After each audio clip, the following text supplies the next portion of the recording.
Okay, let's look at a few algebra problems. This is from a review of an Algebra 2 honors class I taught a few years back. Okay, so this is a test I made up, and let's say we're sketching some graphs where neatness and accuracy are essential. That's pretty important to me. And let's say we've got an equation that is in slope-intercept form. Do you recognize it? Y equals mx plus b is one of the two main forms we look at when there's a line. Of course, this is the other one, ax plus by equals c, okay, is the other one. And graphing these, you should take a different approach. I mean, I did say this was slope and intercept, so it makes sense to start with the intercept and then use the slope to find another point. If you've got 2 points and you feel confident in those 2 points, that's enough to draw your line. Students love this one. Students don't like this one, but they don't really get it. So on this one, the y-intercept is -2, so you just go to your y-axis, you go down 2, and there's your point. Students are good at that. If you recognize that 1/3 is your slope, okay, that's your m value. Hopefully you recognize change of y over change of x. You can think about it as rise over run. There's other ways we describe it, okay? But from this point, you want to rise 1 and run 3. So you can rise 1 and run 3. Please notice, I could have risen a -1 and ran a -3. But people don't really bother with that. Could have gone down 1 and over 3 and it still would have worked. With any 2 points, we have a straight line. Let's say take a straight edge if you've got it, or if you're really good freehanding a straight line, I trust you. But neatness and accuracy are essential, okay? Now let's look at the standard form, 3x minus 2y equals 6. And I have seen so many students trying to transfer this over into slope-intercept form. The way I feel about math is the more steps you take, the greater chance you're going to make a mistake. You're going to make a boo-boo if you take so many steps. It happens to all of us. Do as few steps as necessary while still showing your understanding of the material. If you try to change this into y equals mx plus b form, that's a couple of extra steps that you don't need to do. For this, I think this one's a breeze. In here is the y-intercept, where it cuts through. And in here is the x-intercept, where it cuts through here. You just need to know how to do it. If we want to find the y-intercept, we cover up the term with the x value. I mean, you can really cover it up like this. You see -2y equals 6, okay? If you just take that -2y equals 6 and solve for y equals -3, -3 is down here, that's it. That's all you need to do. You might not even have to show this work. Let's say you want to find the x-intercept. You cover up the y term. I don't have a particularly thin finger, so I'll use this part, okay? 3x equals 6.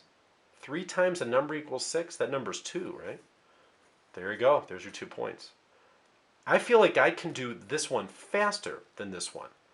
Why make it harder on yourself? Just go ahead and make your line. Okay?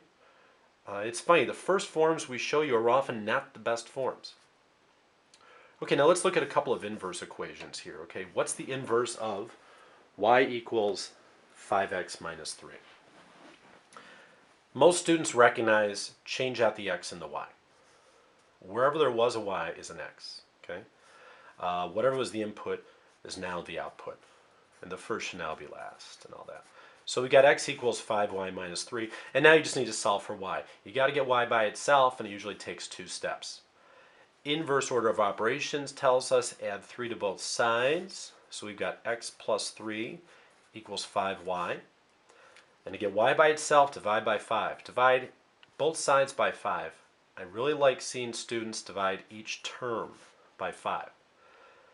So I've got 5y over 5, that becomes y. Might as well throw it on the left side of the equation, that's how you normally see it. X over 5 is the same thing as 1/5 x. If you leave it as x over 5, that's technically correct, but if I ask you what the slope is, having it this way, it's clear, it's 1/5. 1/5 x plus 3/5. Not as nice looking as this one, but they are the inverses of each other. And if you graph them, let me see if I can pull out my old trusty, looks like I was doing logarithm stuff here, my old trusty TI-83 plus I guarantee your calculator is going to do this a little bit better than mine. Let me use parentheses here for 1/5. I guess I could just made them decimals. Okay, whenever I do a new graph, I do a new zoom, zoom 6. There's the first one. There's the second. Let me change this a little bit to zoom 5 so that the proportions are a little bit better. I want to point out something about inverse operations or inverse functions. They have a symmetry, but it's symmetric along this axis right here, y equals x. Can you see it there? Okay, so inverses do that, and you can check that, but you probably don't need to more than once or so. Okay, but it's something good to have.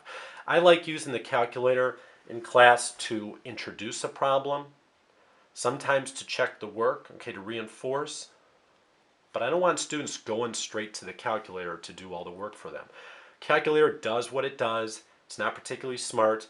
What it does very well, but it's you, the student, that's getting the grade, not that TI-84 Silver Edition or whichever one you have, okay?